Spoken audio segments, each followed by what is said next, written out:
এখানে যদি ছাত্র রাজনীতি নিষিদ্ধ হয়, পরবর্তীতে আরেকটা স্বৈরশাসক যখন তৈরি হবে তখন তাদেরকে ব্যালেন্স করার জন্য, তাদের এগেনস্ট দাঁড়ানোর জন্য কোনো ধরনের মুভমেন্ট তৈরি হবে না।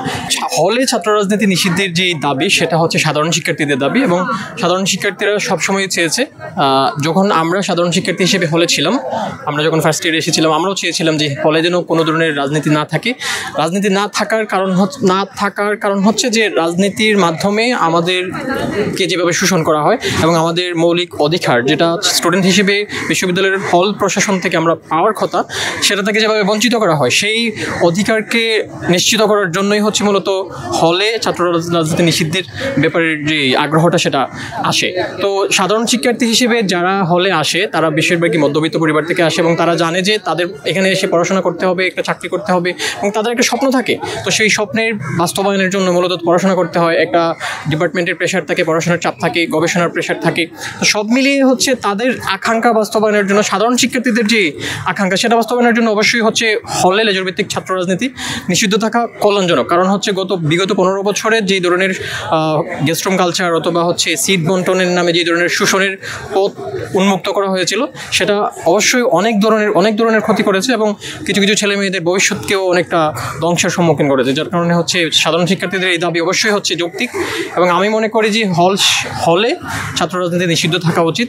তারা ছাত্র রাজনীতি করতে পারে, কিন্তু সেন্ট্রালভাবে তারা করতে পারে, কিন্তু হচ্ছে হলে এই সিট কেন্দ্রিক বা অন্য কিছু কেন্দ্রিক দল তৈরি করা, গ্রুপ তৈরি করা এবং গ্রুপে মারামারি করা, সিট নিয়ে বাণিজ্য করা, এই ধরনের কার্যক্রম অবশ্যই বন্ধ হওয়া উচিত, কারণ এটা হচ্ছে ওভারঅল পরিবেশের জন্য ক্ষতিকর।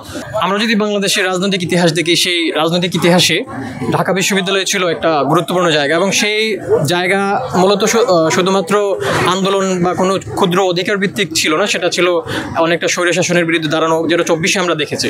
তো ছাত্র রাজনীতি হলে নিষিদ্ধ থাকার পক্ষে আমরা মতামত দিই, কারণ হচ্ছে হলে পড়াশোনার একটা পরিবেশ নিশ্চিত থাকা দরকার, এবং তাদের ঘুমানোর বা খাদ্যের যে মিসম্যানেজমেন্ট, এই ধরনের কোনো সমস্যা যেন না হয়, সেই ধরনের জায়গা থেকেই ছাত্র রাজনীতি হলে কার্যক্রম নিষিদ্ধ থাকবে।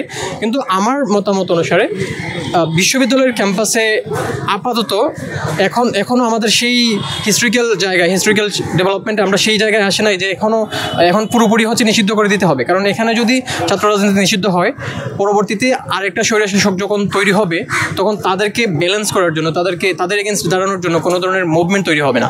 এবং আমরা বলতে পারি যে হচ্ছে কি হবে না, যে ডাকসুর মাধ্যমে অথবা কিসের মাধ্যমে আমরা এই ধরনের জায়গাটা ধরে রাখবো। কিন্তু আমরা দেখি যে ডাকসুকে হচ্ছে অনেকটা প্রভাবিত করা হয়, এবং ডাকসুতে যারা আসতেছে তারাও আবার পলিটিক্যালি মোটিভেটেড এবং পলিটিক্যাল পার্টির সাথে এনগেজ থাকে। তো ঐতিহাসিক জায়গা থেকে যদি আমি বলি যে এই ক্যাম্পাসে বৃহত্তর পরিসর সেন্ট্রাল জায়গায় রাজনীতি হতে পারে, এটা কোনো সমস্যা না।